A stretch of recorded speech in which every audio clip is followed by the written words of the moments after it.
Good morning, welcome to CATEX TV. My name is Frank Fortunato. Today is Tuesday, March 2nd, 2016. If you want to follow us on Twitter, please go to CATEX TV. We're reporting from Lloyd's in London this morning. There was a big fire over the weekend at a warehouse in Portland, Oregon. Inside that warehouse were stored some 350 yachts. It was the Sundance Yacht Sales and Marina in Jansen, Oregon, and in fact there's been a $24 million loss that's been claimed because of the yachts that were destroyed. It's not yet known whether it was an arson incident. The fire department is not saying whether or not the fire was suspicious or not.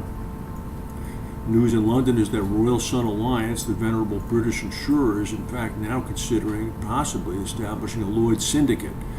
Its biggest peer or rival would be Generali, which is based in Trieste, Italy, which in fact has already indicated that it is starting a syndicate and in fact plans to begin writing in the middle part of this year on June 1st. Royal Sun Alliance's chief operating officer indicated in a wide-ranging interview yesterday that it was not out of the question if the company was going to proceed in this direction. Michael Millette, who is the former wizard of insurance-linked securities for Goldman Sachs, announced that his new fund, Hudson Structured Investments, has secured a $250 million investment from the Blackstone group. Millette's new fund is going to be aimed at risks spread across the spectrum, not just catastrophe risk. He's going to be insuring casualty risks and main property and casualty commercial risks. The fund is going to begin operating apparently on April 1st. Meanwhile, in Lloyd's itself, Ariel Insurance, a Lloyd syndicate, announced that it is up for sale. The company is owned 50-50 by the Brazilian investment bank BTG Pactual and the Abu Dhabi Investment Council. Ariel currently has $316 million in Lloyd's stamp capacity. It is not an inconsequential player here. Meanwhile, Moody's ratings has downgraded the outlook on China's government debt to negative.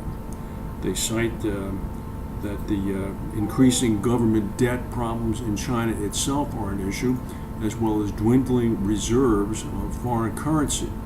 How quickly the worm turns. This was previously something that the Chinese government accused the American government of being neglected at. Too much debt and falling reserves.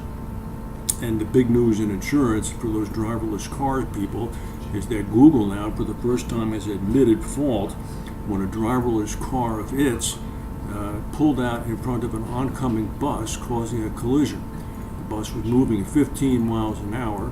The Google driverless car, which had a test driver sitting next to the driverless car installation, pulled out from a parking space and slammed directly into the bus.